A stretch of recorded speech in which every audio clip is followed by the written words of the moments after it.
Pesquisa sobre mediunidade. De Gabriel Delany, 1898. Terceira parte. Continuação do capítulo 4. O caso de Chicago. Carta ao Sr. Rafael Chandos. Cedo, ao mesmo tempo, às vossas solicitações amigáveis e ao meu desejo de ser útil à ciência, para entregar à publicidade uma das páginas mais íntimas e mais pungentes da minha vida, esperando que os fatos que vou revelar possam trazer alguma nova luz ao estudo dos fenômenos psíquicos. Falei-vos, numa das interessantes conversas que tivemos a bordo de La Touraine, por ocasião da nossa recente viagem de Nova York ao Havre, da terrível desgraça que me levou a ocupar-me com assuntos de além-túmulo. Uma filha que eu adorava me foi arrebatada subitamente, há quase 6 anos, na flor da idade e na plenitude da sua inteligência. Esse acontecimento me havia mergulhado no marasmo e no tédio por tudo, e para distrair minhas ideias sombrias e morosas, pus-me a viajar. Vários meses se passaram assim, num estado de completa inércia, quando, certo dia, um dos numerosos livros escritos sobre o espiritismo caiu-me nas mãos. Li um, depois outro, e pouco a pouco o estudo do mundo espiritual e das suas relações com a natureza visível e material tornou-se uma verdadeira paixão para mim, e como tantos outros infortunados que uma lei inexplicável e fatal tinha golpeado, pus-me a estudar o problema da vida e a investigar. A partir desse momento, estendi minhas relações ao mundo das pessoas que se ocupam com o espiritismo, fiz-me admitir em círculos privados e públicos, e cheguei a organizar sessões na minha família. Vi e fiz mesas girarem, obtive comunicações escritas com a ajuda da prancheta. Mas, poderia dizer que todas essas experiências dissiparam-me as dúvidas e estabeleceram no meu espírito a certeza de que as pessoas mortas tinham o poder de comunicar-se conosco? Infelizmente, não. Todos esses fenômenos talvez revelem a realidade de certas forças desconhecidas, mas não provam suficientemente a existência real e substancial de inteligências invisíveis, independentes da nossa vontade e da nossa imaginação. A meu ver, só havia um fenômeno direto, inteligente e material ao mesmo tempo, independente da nossa vontade e da nossa imaginação, como a escrita direta, que pudesse servir de prova irrefutável da realidade do mundo dos espíritos. Mas, onde encontrar um médium escrevente independente? Problema impossível de resolver em Paris, onde os médiums são inábeis, para não dizer nulos. Finalmente, um dia o acaso veio ao encontro do meu desejo, e, durante uma estada em Chicago no verão, fui testemunha ocular de fenômenos psíquicos dos mais notáveis, que venho hoje submeter ao exame e à crítica da ciência. Não ignorais que a América do Norte é, de todos os países do mundo, o que mais se ocupa com problemas relativos à vida futura, e, embora admitindo que é também onde mais se explora a credulidade pública, é lá que se encontram médiuns honestos e dotados de uma força fluídica extraordinária. Desde a minha chegada a Chicago, então, busquei um médium escrevente independente, conhecido, e gozando de alguma reputação. Assim, apresentei-me na residência das senhoritas Bangs, 3, Rua Elizabeth, 13, a 20 de junho último, às 3 horas da tarde, ou seja, em pleno dia. Foi a mais nova das duas irmãs, a senhorita May, quem me recebeu e me serviu de médium. Eu tinha preparado antecipadamente 6 perguntas ou mensagens, 5 das quais em inglês e uma em francês, em 6 folhas de papel, dobradas em 4, que guardava na minha mão esquerda, hermeticamente fechada. A sala destinada às sessões ficava no primeiro pavimento, o mobiliário era simples, mas confortável. Sobre uma mesa oblonga, colocada contra um dos painéis, estava uma caixa de música que a médium utiliza conforme circunstâncias. No centro da sala havia uma mesinha quadrada, coberta com uma toalha. Início da nota do redator, 13. Ficamos sabendo, de fonte segura, e notadamente pelo Sr. Richard Hodgson, que as irmãs Bangs nem sempre se abstiveram de truques. Não ignoramos, porém, que a grande maioria dos médiuns incorre vez por outra nesse lamentável erro, e sabendo, por experiência própria, que médiuns de quem às vezes podemos legitimamente suspeitar, frequentemente produziram fenômenos autênticos, não vamos até ao ponto de concluir que as irmãs Bang só tenham produzido sempre imposturas. Nota do Sr. Dariex, diretor dos Análises Psíquicas. Fim da nota do redator. A senhorita Bangs pergunta se desejo a comunicação na lousa ou no papel, e eu escolho o último modo, que parecia ter um caráter mais sério e mais convincente. Eu continuava segurando na mão esquerda as perguntas que havia preparado e de que não me tinha separado um só instante. A médium entregou-me então 5 folhas em branco, que deviam servir para as respostas, e o envelope. Examinei-os com o maior cuidado e achei-os perfeitos. Pus as folhas com as perguntas no envelope, que fechei meticulosamente. Eu mesmo o coloquei entre 2 lousas pertencentes à médium. Amarrei-as solidamente com cordas postas em cruz, depois de ter colocado entre elas um pedaço de grafite, e pousei-as sobre a mesinha, sem tirar os olhos delas. Depois sentei-me num dos lados da mesa e a médium acomodou-se no outro lado, à minha frente. Logo iniciou-se uma conversa sobre assuntos diversos. Nada parecia anormal na atitude da médium. Loura, encorpada, a senhorita Bangs é alegre e parece não ter consciência do estado mediúnico que se manifestou nela desde a infância. Não tem nada desses médiuns saltimbancos que vão às praças públicas e às feiras para explorar a boa-fé dos desocupados ignorantes e crédulos. Ao contrário, tudo nela é simples e natural. Mal havia passado um quarto de hora quando de repente ela diz: vejo, atrás do senhor, no meio de um grupo de espíritos que parecem conhecê-lo, um espírito que domina todos os outros e que é de uma beleza ideal.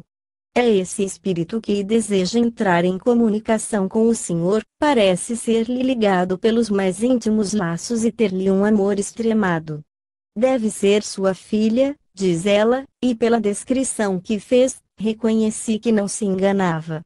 Mas, acrescenta, esse espírito está em esferas muito elevadas e sua natureza é demasiado sutil para que possa comunicar-se diretamente, e chamou em seu auxílio um outro espírito que está mais perto da terra e que vejo à minha direita. Parecem ter se conhecido intimamente na terra e amar-se muito, embora estejam em esferas diferentes. Pedi-lhe que me descrevesse esse último espírito, e o retrato que fez dele ajustava-se, na verdade, ao do meu genro, falecido 3 anos antes da minha filha. Enquanto isso, a comunicação se produzia e eu continuava com ambas as mãos pousadas na mesa perto das lousas que não tinha perdido de vista. Querendo levar mais longe minhas investigações, pedi-lhe que me dissesse qual era o nome dos 2 espíritos. Ela pegou um pedaço de papel, onde escreveu Harry, nome do meu genro. Quanto ao nome da minha filha, nas minhas perguntas eu a tinha chamado pelo apelido, Dodowski, tirado do russo e significando Alminha. Só com grande dificuldade ela conseguiu traçá-lo, dizendo que não compreendia o significado desse nome que nunca tinha ouvido. No total, a sessão já durava pouco mais de meia hora e quando ela me disse: o senhor está vendo esses quadros pendurados na parede da sala? Pois bem, são quadros feitos pelos espíritos. O senhor não gostaria de ter o retrato da sua filha como lembrança? Dito isso, pegou um pedaço de grafite, colocou-o sobre a lousa superior e cobrindo essa lousa com uma terceira. Talvez, disse ela, sua filha lhe escreverá a este respeito. Alguns minutos haviam passado quando ela me anunciou que a comunicação tinha terminado. Peguei então as 3 lousas, retirei a superior, depois, examinando a segunda, não encontrei mais o pedaço de grafite, desamarrei a seguir as 2 outras lousas e entre elas encontrei, tal como havia colocado, meu envelope fechado, mas o grafite tinha desaparecido. Ao examinar o envelope, observei que o lado no qual se escreve o endereço estava coberto de escrita a lápis. Estava hermeticamente fechado, e abri-o com a ajuda do meu canivete, retirei-lhe o conteúdo, perguntas e páginas destinadas às respostas, que vi estarem também cheias de escrita a lápis. Estou anexando a este documento o dossiê completo das sessões, com a tradução em francês das perguntas e respostas, a fim de facilitar vosso trabalho de exame e pesquisa. Duas coisas me impressionaram nessas comunicações. Primeiro, a precisão das respostas e, segundo, a diferença das escritas, uma das quais é em inglês, e a outra, em francês, e a grande semelhança delas com a do meu genro e da minha filha.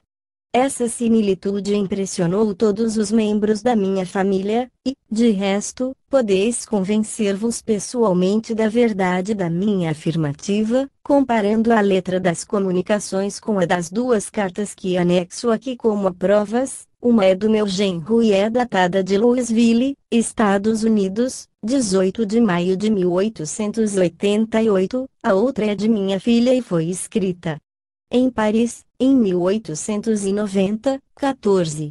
Início da nota do redator, 14. Ver em Análises Psíquicas, páginas 70 a 73, as reproduções da escrita direta e as dos autógrafos de Harry e da senhorita Moultonier durante sua vida terrena. Fim da nota do redator. Direi, além disso, que não tinha em meu poder, no dia das sessões, nenhuma das cartas que acabo de mencionar, nem qualquer outro escrito deles proveniente. Toda a minha correspondência e minhas lembranças íntimas estavam fechadas no meu escritório em Paris, e só na minha volta eu mesmo pude constatar o fato. Quanto à resposta dada à pergunta em francês, peço-vos a gentileza de observar que a pergunta foi reproduzida textualmente que a resposta em francês, embora se mantenha na mesma ordem de ideias, não é aquela em que eu tinha perguntado. Tendo apontado à médium essa anomalia, ela me disse que não podia dar-me a explicação, que não sabia uma só palavra em francês e que era a primeira vez que obtinha uma comunicação nessa língua. Após ter tomado informações, não tive motivos para pôr em dúvida a afirmativa da senhorita Bangs, cuja ignorância, aliás, eu havia constatado. Na segunda sessão, que tive a 3 de setembro, à mesma hora, ou seja, às 3 horas da tarde, as coisas se passaram do mesmo modo, com a diferença de que eu tinha levado minhas próprias notas e minhas perguntas escritas previamente, num total de 5, 3 das quais em inglês, dirigidas à minha filha, e 2 em francês, à minha cunhada. Além disso, havia em cima da mesa um vaso contendo flores de ervilha de cheiro, nas cores branca, rosa e vermelha. Durante a sessão, a médium me disse, talvez obtenhamos uma comunicação escrita à tinta e, dito isso, pegou um quadrilátero de papel branco, no qual pôs algumas gotas de tinta e que a seguir colocou em cima da lousa superior, cobrindo tudo com uma terceira lousa, pertencente a ela.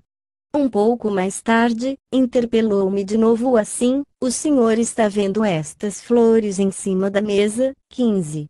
Pois bem, já que o senhor parece duvidar da possibilidade que têm os espíritos de comunicar-se conosco e pede uma prova material da presença da sua filha nesta sala, peça-lhe que faça uma dessas flores, que o senhor escolherá, passar para o seu envelope.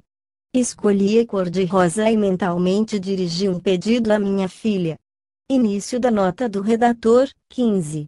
Teríamos preferido não ver produzir-se a interpelação relativa aos quadros na primeira sessão, as flores, na segunda e precedendo o final dessas sessões, porque é lícito supor que, com isso, a médium quis desviar a atenção do experimentador, mas não seria justo basear-se nessa aparência para concluir pela fraude rejeitar as afirmações do Sr. Moultonier que, na qualidade de testemunha, melhor do que ninguém pode saber.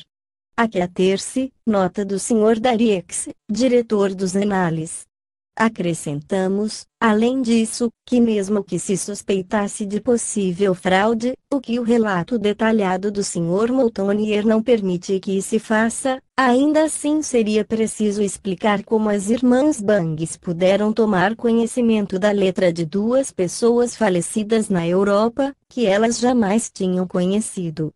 Fim da nota do redator. Quando abri meu envelope no fim da sessão, que mal tinha durado meia hora, encontrei não só as folhas brancas cobertas de escrita a lápis, e não a tinta, mas também, no interior das perguntas que envolviam as páginas destinadas às respostas, tudo dobrado como eu tinha posto ali antes da sessão, uma das flores cor-de-rosa do buquê, tendo todo o seu frescor e seu perfume. Como se acabasse de ser colhida. A escrita inglesa das perguntas dirigidas à minha filha era, como na primeira sessão, identicamente a mesma. Quanto às perguntas feitas em francês à minha cunhada, havia uma resposta em inglês, com uma assinatura em francês. No início da sessão, surgiu algo particular. De repente a médium me diz: há um espírito que parece exercer uma influência contrária, e escreveu num pedaço de papel, que junto ao documento, a frase que reaparece na resposta: minha querida irmã, Fina. Fina é o diminutivo de Joséphine. Mas, acrescentou ela, essa influência não pode enfraquecer o fluido do outro espírito, que tem sobre o senhor uma influência benéfica. Realmente, o resultado da comunicação provou-o pelas respostas dadas em inglês.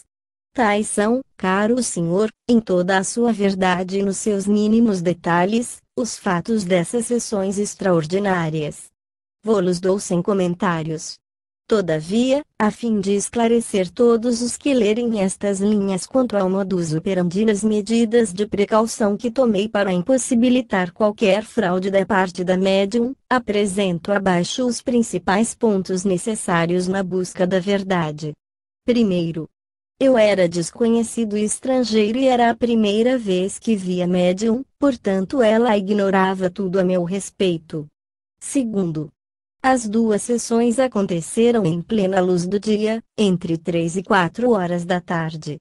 Terceiro, as lousas, o papel destinado às respostas bem como o envelope foram escrupulosamente examinados por mim, achei-os intactos, e todas essas peças, assim como minhas perguntas, ficaram em meu poder e sob a minha vigilância do começo ao fim da sessão. Quarto, nenhuma outra pessoa entrou na sala durante as sessões. Quinto, todas as portas da sala permaneceram fechadas em todo o decorrer das sessões e na sala não havia biombos nem outros objetos que pudessem facilitar a fraude, ao contrário, a mesa sobre a qual estavam as lousas ficava isolada e no centro da mesa. Sexto, a médium não pôs as mãos sobre as lousas, nem sobre o papel ou sobre o envelope, ficando tudo em meu poder. Sétimo, durante as sessões, a médium não manifestou, na sua maneira de ser, nenhum sinal extraordinário, exceto uma sensação de fadiga no fim. Oitavo, na comunicação, como é possível convencer-se, a escrita em inglês é diferente da escrita em francês, mas há entre as duas e a escrita original do meu genro e da minha filha uma impressionante semelhança. Nono, no teor da comunicação há um acentuado caráter de individualidade da parte da inteligência, e que não pertence ao médium. Décimo, a ponta de grafite colocada por mim entre as duas lousas para possibilitar a escrita tinha desaparecido. 11º. Num exame do interior do envelope na segunda sessão, não havia qualquer vestígio de flor. 12º. Uma flor cor-de-rosa de ervilha de cheiro, fresca e perfumada, foi achada por mim, no fim da sessão e ao abrir o envelope. 13º. Por ocasião das sessões, eu não tinha comigo cartas ou outros escritos provenientes quer da minha filha, quer do meu genro, que pudessem permitir que os nomes com que as comunicações são assinadas fossem descobertos. 14º.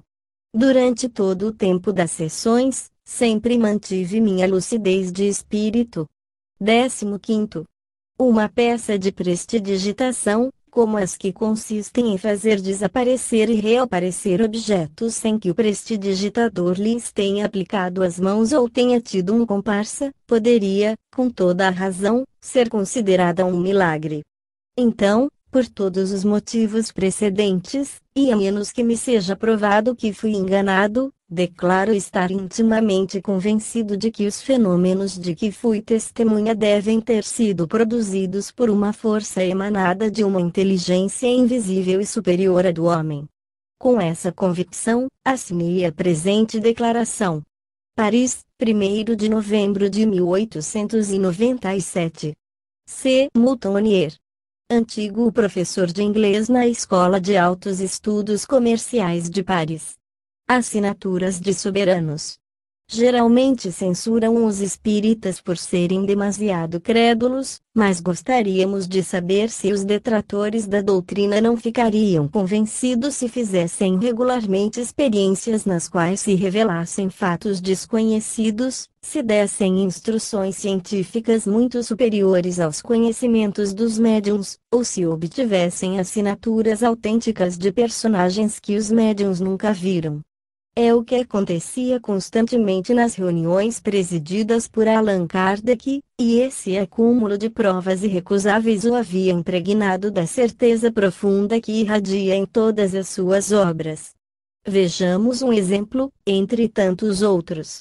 Depois de alguns pensamentos escritos por um espírito que não assina, outro espírito, que já se manifestou à senhorita L.Z., se intromete fazendo-a quebrar lápis e traçar riscos que denotam um sentimento de cólera.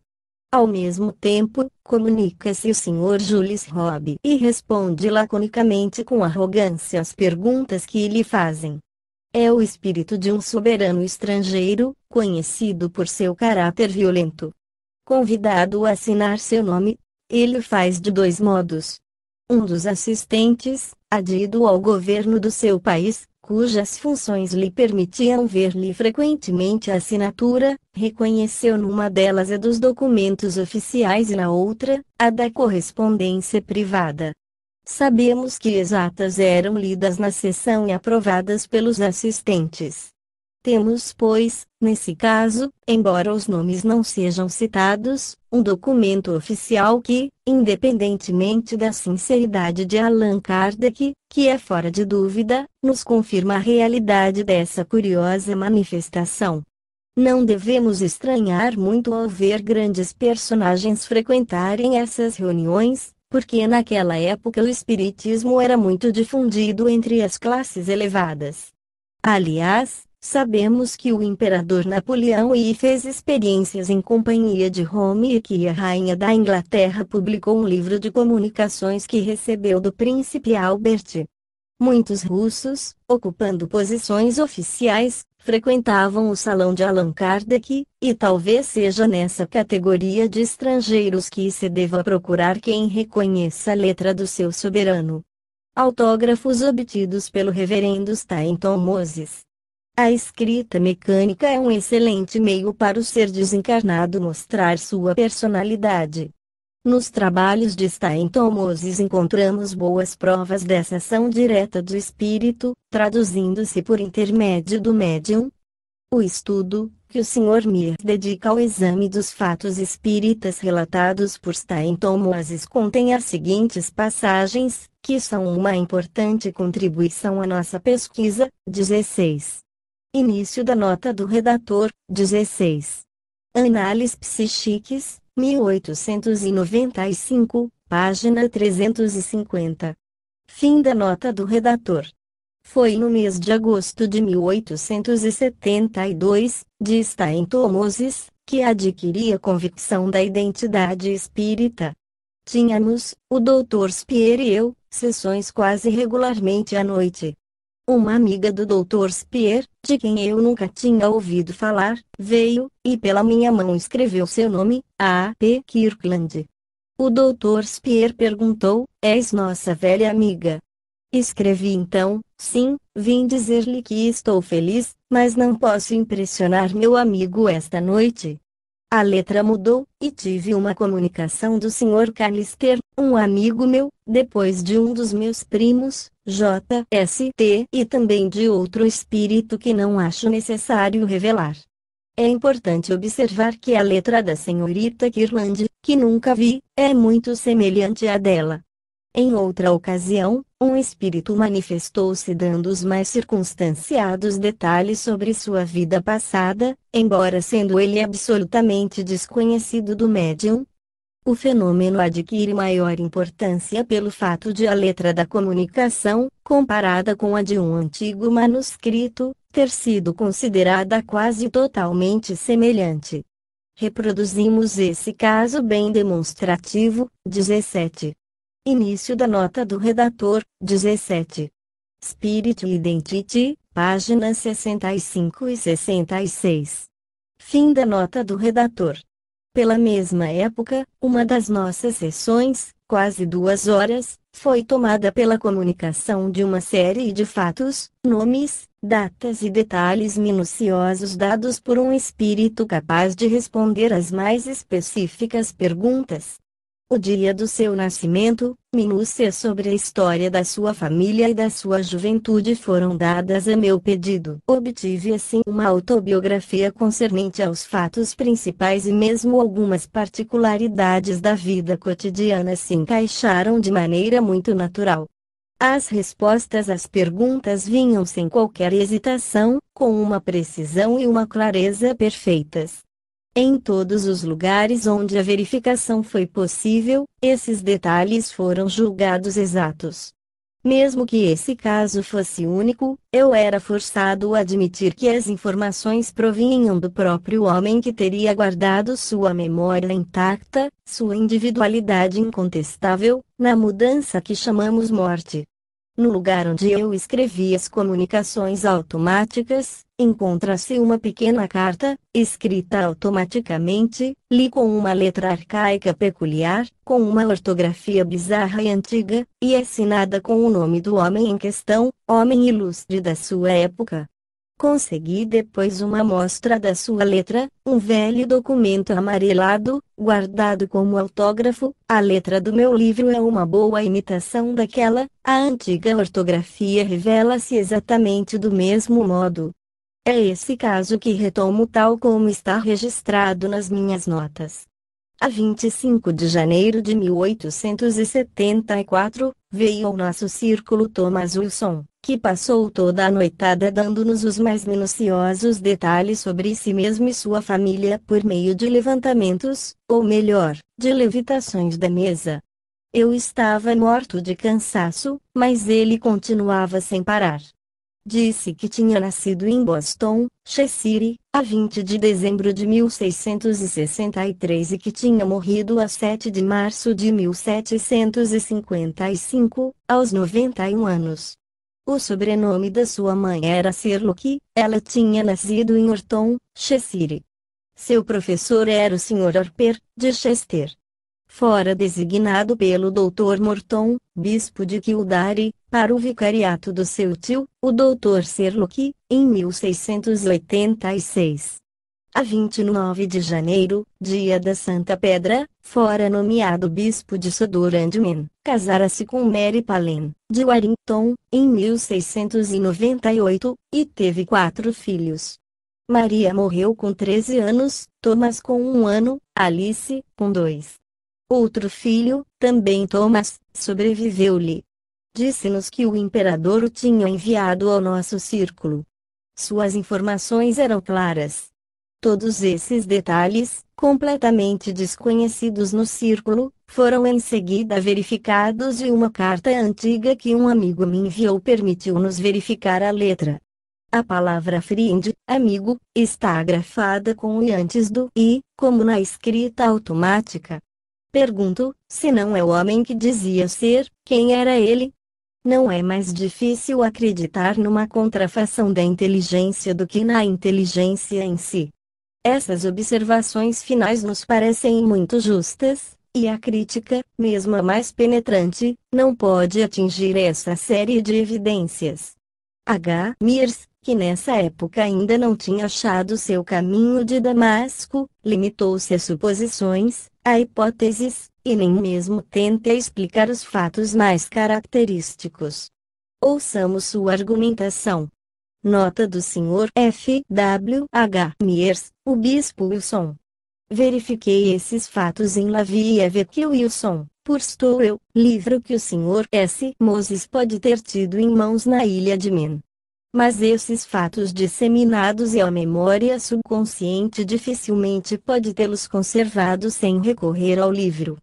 Não encontrei nesse livro o nome dos filhos Thomas e Alice, falecidos ainda jovens, e não sei como se poderia verificar. Esta, naturalmente, é uma objeção às mensagens pretensamente vindas de personagens históricos. É difícil encontrar fatos que teríamos nos dado o trabalho de conhecer antes e que seriam verificáveis posteriormente, e as objeções que comumente serão feitas a todos os controles históricos forçosamente se aplicam a esse caso também. Pois bem, que nos perdoem os psicólogos, achamos essas objeções muito fracas. Inicialmente, é certo que o Sr. Moses não conhecia o livro de Stowell, senão ele o teria mencionado. Ele tinha boa memória e uma mente suficientemente ponderada para lembrar-se de uma obra que tivesse lido há pouco tempo, e devemos mesmo admitir que jamais teve conhecimento dela, já que o afirma. Façamos a suposição pouco provável de que tudo, que se refere ao Bispo Wilson se encontrasse no seu subconsciente, isso nos dá a menor indicação quanto à fonte onde teria se inspirado para fazer uma cópia fiel da letra de Wilson? Evidentemente não, ainda mais que a grafia é igualmente característica. É preciso reconhecer aqui a quantidade de características positivas que militam em favor da intervenção de um espírito que se empenhava em testemunhar sua sobrevivência. Parece que os guias do médium esforçaram-se por fornecer-lhe provas seguras com abundância, porque, ainda no mesmo trabalho, lemos as seguintes linhas. Por outro lado, devo assinalar também, como provas de evidência, as assinaturas repetidas que obtive que são verdadeiros facsímiles das usadas pelas pessoas durante sua vida, por exemplo, as assinaturas de Beethoven, de Mozart e de Swedenborg, junto à do juiz Edmondes. Note-se que no meu livro sua assinatura, ou melhor, suas iniciais, são as que usava durante a vida, e que a assinatura de Swedenborg, que é tão característica, foi um facsímile da sua, embora eu a desconhecesse completamente. Não devemos pensar em memória inconsciente, já que é muito raro rebuscar autógrafos, e, se isso acontece, é certo que num homem ponderado, sério, a lembrança deles é conservada. Nada de telepatia, pois todos os agentes estão mortos há muito tempo. Devemos atribuir esses conhecimentos à clarividência? Nada nos autoriza isso, porque todas as assinaturas foram dadas inesperadamente, sem qualquer solicitação ou desejo de obtê-las. Não adianta passar esses fenômenos pelo crivo da crítica mais intransigente. Eles resistem a ela e permanecem como sinais evidentes das nossas relações com o além. Finalmente, chegamos a um último caso, tão significativo que o Sr. Mears não encontra explicação plausível no arsenal da psicologia, mesmo subliminar. Ei-lo. O primeiro caso que vou relatar, sob certos pontos de vista, parece-me o mais notável. O espírito em questão é o de uma senhora das minhas relações, que o Sr. Moses, parece-me, tinha visto uma única vez. Ela própria proibiu a publicação do seu verdadeiro nome, por um motivo que me saltou aos olhos assim que li seu caso, mas que não era conhecido exatamente pelo Sr. Moses. Vou chamá-la Blanche Abercrombie e omitirei as datas. Essa senhora morreu no campo, a mais ou menos 200 milhas de Londres, num domingo, há 20 anos aproximadamente, e sua morte foi considerada um acontecimento mundano interessante, apareceu no Times de segunda-feira, tendo imediatamente sido comunicado por telégrafo a Londres, mas, naturalmente, exceto a imprensa e alguns amigos íntimos, ninguém em Londres tinha tomado conhecimento ainda. Mais adiante veremos que, naquele dia, por volta da meia-noite, uma comunicação supostamente vinda dela mesma foi feita ao Sr. Moses, no seu apartamento particular no norte de Londres. A identidade foi corroborada alguns dias mais tarde por algumas linhas vindas dela e na sua própria letra. Não há motivo algum para supor que o Sr. Moses tenha alguma vez visto sua letra. Seu único encontro com essa senhora e seu marido tinha acontecido por ocasião de uma sessão, que não era uma das sessões dele, onde tinha sido incomodamente afetado pela incredulidade completa demonstrada pelo marido quanto à possibilidade dos fenômenos. O Sr. Moses parece não ter falado dessa comunicação com ninguém e, no manuscrito onde estava consignada, as páginas estavam coladas juntas, com a menção private matter, assunto confidencial. Ainda estavam coladas quando me entregaram o livro, no entanto, a Sra. Spear conhecia a comunicação. Abri as páginas, conforme a permissão que tinha para isso, e fiquei surpreso ao encontrar uma pequena carta que, embora não contivesse nenhum fato bem definido, pareceu-me ser perfeitamente característica de Blanche Abercrombie que eu tinha conhecido, mas embora tendo recebido dela várias cartas durante sua vida, eu não me recordava da letra. Felizmente, conhecia muito bem um dos seus filhos para pedir-lhe ajuda naquela circunstância, ajuda que ele certamente teria recusado a um estranho. Ele me emprestou uma carta para comparar. A grande semelhança saltava aos olhos, mas o do sobrenome de família não era igual ao da escrita automática. Finalmente, após ter examinado grande quantidade de cartas até o fim da sua vida, percebi que nos últimos anos ela tinha adquirido o hábito de escrever-o, como seu marido sempre tinha feito, tal como aparecia na escrita automática. A semelhança pareceu-nos evidente, ao seu filho e a mim, mas querendo ouvir a opinião de um conhecedor experiente, foi-me permitido mostrar o diário e duas cartas ao Dr. Hodgson que, devemos lembrar-nos, descobriu pela evidência baseada numa análise minuciosa da escrita, que os autores das cartas de Courtney eram a Sra. Blavatsky e Damodar. Eis o relatório do Dr. Hodgson. 5 Boylston Place, Boston, 11 de setembro de 1893. Comparei a letra sob o número 123 no diário do Sr. Stainton Moses com a das cartas de 4 de janeiro de 19 de setembro de 18 escritas por B.A. Há no diário pequenas semelhanças com a grafia das cartas e há também pequenas diferenças na organização das cartas, a julgar pelas duas que me foram submetidas. Mas as semelhanças são ainda mais características do que as diferenças. Além disso, há várias particularidades impressionantes comuns à letra das cartas e à do diário, e que parecem mais acentuadas no diário. A letra do caderno de notas tende a mostrar que o autor tentava lembrar-se das principais peculiaridades da letra de B.A. e não copiar espécimes dessa letra. A assinatura, sobretudo no diário, é de um modo bem caracterizado. A assinatura de B.A. Seja como for, não tenho a menor dúvida, acreditando que a pessoa que escreveu o diário queria reproduzir a letra de B.A. Richard Hodgson.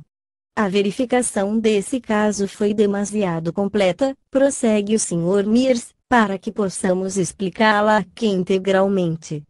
A senhora, que era totalmente alheia a essas pesquisas, tinha morrido há 20 anos quando sua carta póstuma foi descoberta no diário particular do Sr. Moses por uma das raras pessoas sobreviventes que a conheceu bastante para reconhecer o valor característico da mensagem, e que, ao mesmo tempo, se interessava muito pela identidade espírita para fazer com que a letra fosse comparada. Na aldeia, Já assinalamos a notável faculdade de Maria, a médium observada pelos senhores Dusart e Brockwood. Precisamos agora voltar a certas particularidades, que se encaixam neste capítulo e que nos mostram exemplos da reconstituição da escrita do irmão de Maria e de uma das suas amiguinhas que morreu há muito tempo.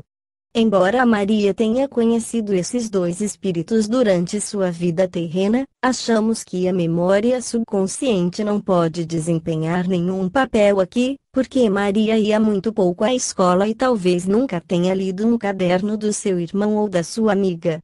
Mas o que nos move, principalmente, a mencionar esses autógrafos é que esses espíritos, além da escrita de Maria, deram provas de identidade através de manifestações escritas pela médium e letrada senhora B. quanto amiga, Agnes, e por uma criança de 3 anos e meio quanto ao outro, Hubert. Reproduzimos textualmente os termos da dissertação dos senhores Brockwood e Dusart. 18. Início da nota do redator. 18. Brockwood e Dusart, Phénomènes psychiques observés au village de en Revue Scientifique et Morale do Spiritisme, maio de 1899, página 676. Fim da nota do redator. Eis as particularidades que algumas das comunicações de Maria apontaram. Um dia depois que sua mediunidade se declarou, no meio de uma sessão a que 7 pessoas assistiam, entre as quais o Sr. Charles Brockwood, Maria declara estar sentindo na mão o contato de uma mãozinha infantil, mas não via nada. Seu braço é agitado por movimentos nervosos. Pega um lápis e escreve com uma letra que não se assemelha à sua. A comunicação é assinada a Hubert V., seu irmão falecido de meningite aos 6 anos e meio. Procuramos saber se não restam na casa amostras da letra de Hubert e encontramos, no meio de uma papelada, um caderno escolar que a família desconhecia e que tinha ficado lá por acaso. Comparamos as duas letras e lhes constatamos a perfeita semelhança. A partir desse momento, numerosas comunicações de Hubert foram sempre reconhecidas unicamente pelo tipo da letra, antes que fossem assinadas. Agnes B., prima e amiga de infância de Maria, comunica-se frequentemente pela escrita. É muito pouco instruída e costumava assinar Agnes. Esse erro de ortografia se repete em todas as comunicações, tanto pelas que são obtidas pela mão de Maria, quanto pelas transmitidas pela senhora B., a médium iletrada, incapaz não só de perceber a ortografia das comunicações, mas mesmo de distinguir rabiscos em qualquer letra formada da escrita nitidamente legível. A letra é tão semelhante à de Agnes, que ao ver seu pai e sua mãe explodiram em soluços no meio de uma sessão. Clement Boulet, de quem já falamos muito, escreve com frequência e sempre num dialeto grosseiro, com as mesmas brincadeiras vulgares, a mesma ortografia e o mesmo tipo de letra, quer a mão que empunhe o lápis seja de Maria, ou de Zélia, de 11 anos de idade, ou ainda a da senhora B., pessoa muito instruída, de caráter elevado e que, residindo em outra localidade, não conhecia Maria e nunca tinha visto a letra de Clement. Ou, finalmente, a da senhorita M. B. Mais uma vez chamamos atenção para a importância das sucessivas verificações que estabelecem incontestavelmente a existência e a individualidade dos espíritos. Quando o espiritismo estiver mais difundido e se puder constituir centros de estudo sérios, ficará fácil experimentar com rigor e método, e temos certeza de que esses casos convincentes se multiplicarão com tal abundância que não subsistirão dúvidas para nenhum incrédulo de boa fé. O caso do síndico Chalmontet e do cura Bournier. O Sr. Professor Flournoy, de quem já citamos um estudo sobre o automatismo, publicou recentemente um estudo muito interessante intitulado Des Indes à la planète Mars, no qual narra as observações que fez numa notável médium chamada Ellen Smith. Não nos pronunciaremos sobre as teorias do autor, que é um adversário do espiritismo, bastará tomar-lhe emprestado o relato de algumas experiências, de que não pode dar uma explicação plausível, já que se limita a imaginar hipóteses inverossímeis para tentar fazer com que a memória latente desempenhe um papel que ela não pode exercer. Mas, vejamos primeiro os fatos, em seguida discutiremos. Eis um caso recente em que a hipótese espírita e a hipótese criptonésica subsistem uma diante da outra, imóveis como dois cães de porcelana fazendo vista grossa a propósito de assinaturas obtidas pela senhorita Smith em sonambulismo e às quais não falta analogia com as assinaturas autênticas dos personagens falecidos de que supostamente provém. Numa sessão em minha casa, 12 de fevereiro de 1899, Smith tem a visão de uma aldeia num lugar alto, coberta de vinhas. Por um caminho pedregoso, ela vê descer um velhinho com ar meio nobre, sapatos com fivelas, grande chapéu mole, colarinho da camisa sem goma, de pontas que vão até as feices, etc. Um camponês de blusa que ele encontra faz-lhe grandes mesuras. Como é um personagem importante, fala um dialeto, de modo que Helene não os compreende. Ela tem a impressão de que conhece aquela aldeia, mas em vão procura na memória onde a viu. Logo a paisagem se esvai, e o velhinho, agora vestido de branco, está num espaço luminoso, isto é, na sua realidade atual de desencarnado, e parece aproximar-se.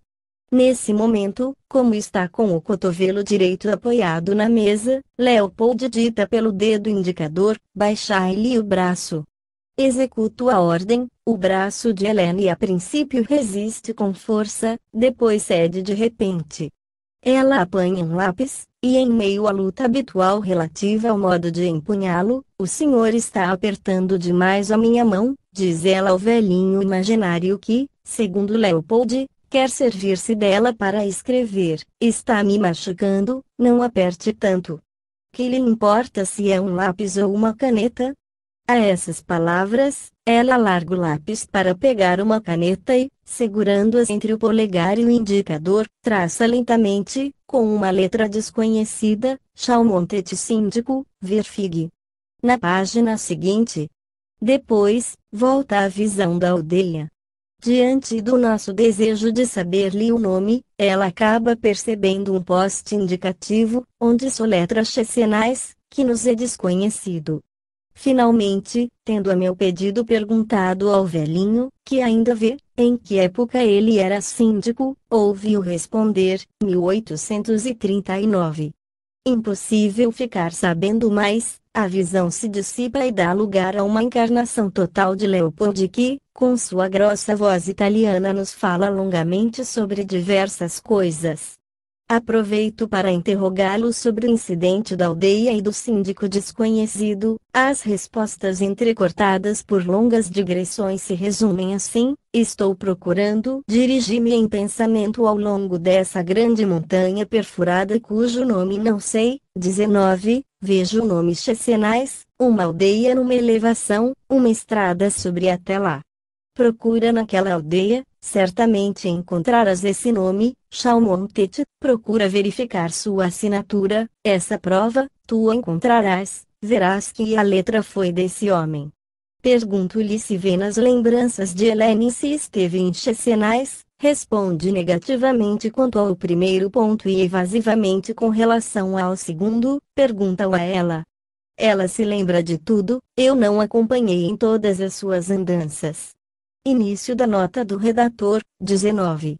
Dizendo isso, Leopold e Helene estava voltada para uma janela da minha biblioteca que dava para o lado da fortaleza da Eclusa, onde se encontra, com efeito, o túnel do Credo, sobre a via férrea de Genebra-Bellegarde, nota do Sr. Flournoy. Fim da nota do redator. Ao despertar, Helene não conseguiu fornecer-nos qualquer informação.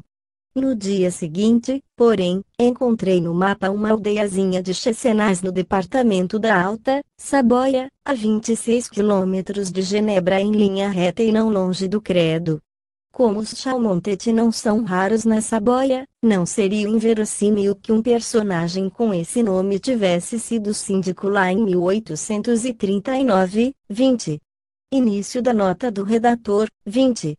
Saboia na época fazia parte dos Estados Sardos. Sua cessão à França em 1860 ocasionou a substituição dos síndicos por prefeitos. Fim da nota do redator. 15 dias mais tarde, não havia sessão, mas eu estava visitando a senhora e a senhorita Smith quando Helene de repente retoma o sotaque e a pronúncia de Leopold, sem desconfiar dessa mudança de voz, e acha que estou brincando quando tento chamar-lhe a atenção para isso. 21. Logo o semissonambulismo se acentua, Helene vê a visão do outro dia reaparecer, a aldeia, depois o velhinho, o síndico, mas desta vez acompanhado de um cura com quem fala da melhor maneira possível e a quem chama, pelo que ela me repete, sempre com o sotaque de Leopold, Monsieur Ami Bournier.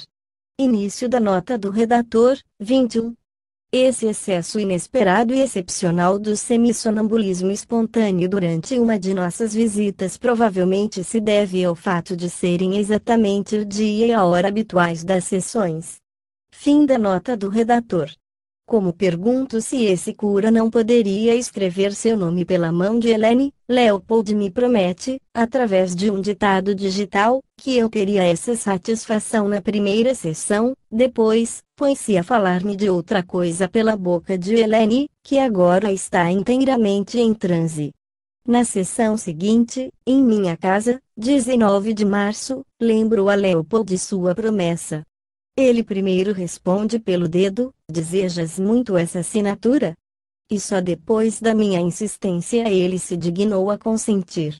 Helene não tarda a rever a aldeia e cura que, após diversos incidentes, vem apoderar-se da sua mão como o síndico tinha feito, e traça lentamente, com a caneta, as palavras Bournier Salut. Depois passa a outros sonambulismos. Chegar o momento de esclarecer a coisa. Por via das dúvidas, escrevi à prefeitura de Chessenaz. O prefeito, Sr. Saunier, teve a grande gentileza de responder-me sem delongas. Durante os anos 1838 e 1839, dizia-me, o síndico de Chessenaz era um tal Chalmontet, Jean, cuja assinatura encontro em diversos documentos da época. Também tivemos por pároco Sr. Bournier André, de novembro de 1824 até fevereiro de 1841. Durante esse período, todos os registros de nascimentos, casamentos e falecimentos, então a cargo dos eclesiásticos, trazem a sua assinatura. Mas acabo de descobrir em nossos arquivos um título com duas assinaturas, a do síndico Chalmontet e a do cura Bournier. É um mandato de pagamento, tenho a satisfação de vou-lhe enviar.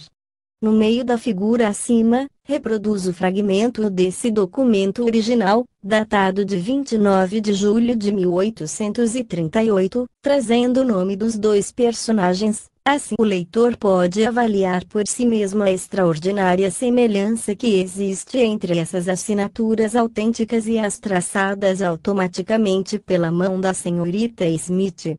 Meu primeiro pensamento, pode-se adivinhar, foi que a senhorita Smith poderia ter visto uma vez ou outra documentos assinados pelo síndico e pelo cura de Chessenaz, e que seriam esses clichês visuais esquecidos, reaparecendo no sonambulismo, que lhe serviam de modelos interiores quando sua mão em transe lhes retraçava as assinaturas. Conjetura-se, igualmente, se tal suposição movimentou a mão de Helene, que não se lembra absolutamente de ter ouvido um dia o nome Chessenaz, nem de seus habitantes presentes ou passados.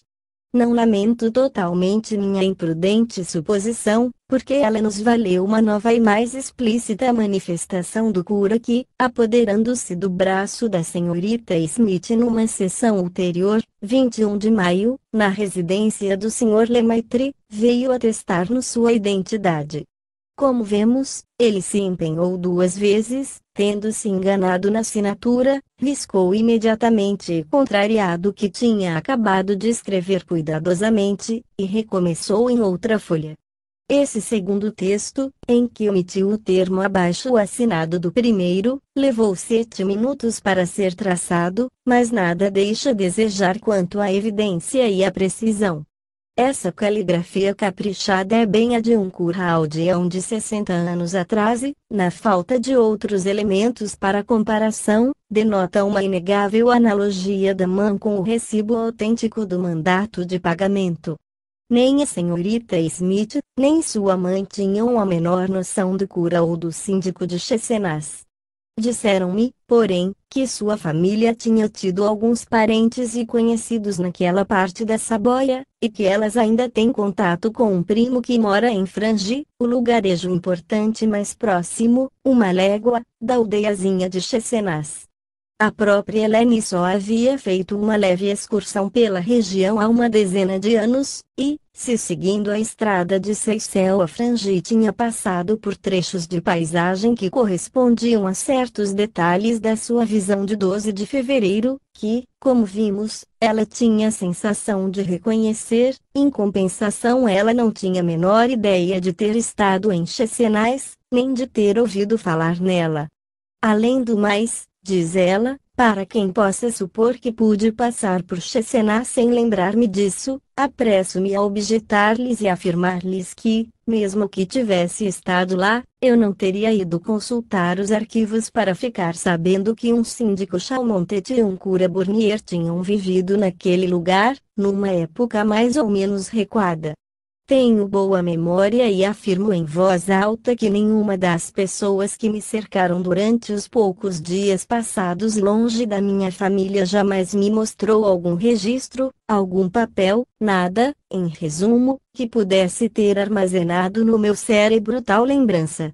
Com 14 ou 15 anos de idade, minha mãe fez uma excursão a Saboia, mas nada nas suas lembranças recorda-lhe ter um dia ouvido pronunciar esses dois nomes. As coisas estão aí e deixo ao leitor o cuidado de concluir como bem lhe aprouver. Eis agora as reflexões com que o Sr. Flournoy condimenta esse caso extraordinário. Esse caso pareceu-me digno de coroar-me o rápido exame das aparências sobrenaturais que entremeiam a mediunidade da senhorita Smith, porque ele resume e põe excelentemente em relevo as posições respectivas, contraditórias e inconciliáveis, dos meios espíritas e dos médiuns de um lado, aliás, perfeitamente sinceros, mas muito fáceis de contentar, e de outro, os pesquisadores meio psicólogos, sempre perseguidos pelo sacrossanto terror de misturar alhos com bugalhos. Para os primeiros, a menor coisa curiosa, uma visão inesperada do passado, ditados da mesa ou do dedo, um acesso de sonambulismo, uma semelhança de letra, bastam para dar a sensação do contato do além e para provar a presença real do mundo desencarnado. Eles nunca se perguntam que proporcionalidade pode haver entre as premissas, por mais impressionantes que sejam, e essa formidável conclusão. Porque como, por exemplo, voltando a assinar pela mão de uma outra pessoa em carne e osso, teriam os defuntos a mesma letra que tinham quando viviam? As mesmas pessoas que acham tudo isso natural, embora ainda não tenham visto casos verdadeiros, caem das nuvens quando invocamos diante delas a possibilidade de lembranças latentes, das quais, no entanto, a vida corrente fornece exemplos cotidianos que, na verdade, elas nunca se deram o trabalho de observar. Os psicólogos, em contrapartida, andam com o diabo no corpo querendo espiar atrás dos bastidores da memória e da imaginação, e quando a escuridão os impede de aí distinguir alguma coisa, têm a mania de achar que acabariam por encontrar o que buscam, se fosse possível acender uma luz. Entre duas classes de temperamentos tão delirantes, receio que seja muito difícil chegar-se um dia a um acordo satisfatório e duradouro. É certo que se devemos abandonar todo o método científico de controle para assegurar-nos da realidade da vida de além-túmulo, nunca nos entenderemos com o Sr. Flournoy. Em toda investigação, mesmo judiciária, a assinatura de um indivíduo basta para atestar-lhe a individualidade. Admitido esse ponto, resta saber se a letra é simulada, e, no caso de que nos ocupamos, como a senhorita Smith teria conseguido ter sob os olhos as assinaturas do cura Bournier e do síndico Chalmontet. Antes de mais nada, o Sr. Flournoy reconhece que a médium é honesta, inteligente, incapaz de mentir, aceita-lhe o testemunho, o que é essencial nesse caso, de que a senhorita Smith nunca pôs os pés em Checenais, parece simplesmente ter passado alguns dias na casa de um primo residente no lugarejo vizinho. São esses os fatos. Como é que o Sr. Flournoy chega a deduzir que ela teve sob os olhos a letra do cura e do síndico? É uma mera suposição, uma hipótese que não pode apoiar-se em qualquer circunstância real e que é contestada mesmo pelo mais simples raciocínio.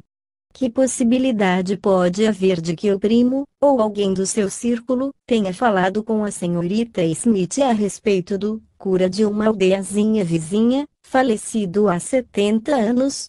Tê-lo-iam conhecido. Salvo em casos especiais, quem se preocupa em procurar o nome de sacerdotes que residiram na aldeia? Supondo-se até que houvesse uma pessoa idosa que tivesse conhecido o cura, certamente ela não poderia ter mostrado à senhorita Smith a letra desse eclesiástico sem que a lembrança desse acontecimento fosse conservada pela médium. Ora, ela e sua mãe declaram que o nome do sacerdote e do síndico lhes eram absolutamente desconhecidos. Devemos, então, abandonar a hipótese de lembranças latentes, já que nada pode justificar essa suposição. Mas, onde os indivíduos póstumos acusam sua identidade, é quando assinam de maneira quase absolutamente idêntica a que usavam correntemente quando vivos. Nesse caso, a dúvida deve desaparecer, porque a escrita é evidentemente uma marca inegável da personalidade. O Sr. Flournoy imagina que a senhorita Smith deva ter visto as assinaturas, mas lembramos que elas estavam enterradas há 60 anos nos arquivos da comuna de Checenais, e que não é razoável supor que a administração comunal se entretenha fazendo seus papéis circularem pelas aldeias circunvizinhas para a distração dos desocupados ou para satisfação pessoal de mocinhas de passagem pela região. Esse êxodo de papéis municipais que dormem sob a venerável poeira de meio século é, certamente, uma dessas ideias incríveis a que só se recorre em desespero de causa. Preferimos acreditar na presença real do cura Burnier e do síndico Chalmontet, que se afirmam autenticamente por suas assinaturas, do que na insinuação do clichê visual que é contrário à naturalidade dos fatos. O Sr. Flournoy parece crer que é a primeira vez que se obtém assinatura pós-morte semelhante à de um vivo. Remetemo-lo ao caso de Stella Livermore, citado por Aksakoff, que veremos no capítulo seguinte, aos facsímiles publicados pelo Barão de Gudenstubbe no fim do seu livro La Réalité des Esprits, e, finalmente, ao exemplo narrado um pouco antes pelo professor Moultonier.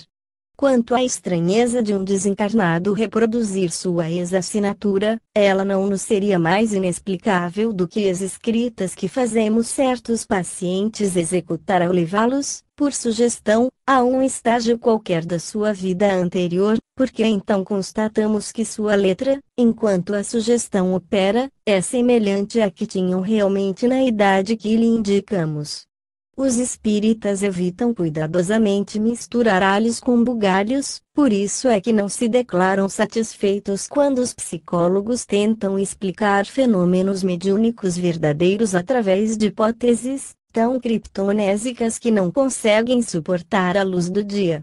Apesar dessas oposições sistemáticas, o Espiritismo prossegue seu caminho triunfalmente e traz a todos os homens sinceros a chave do grande problema do além, que os sábios, tal como os padres, não conseguiram descobrir.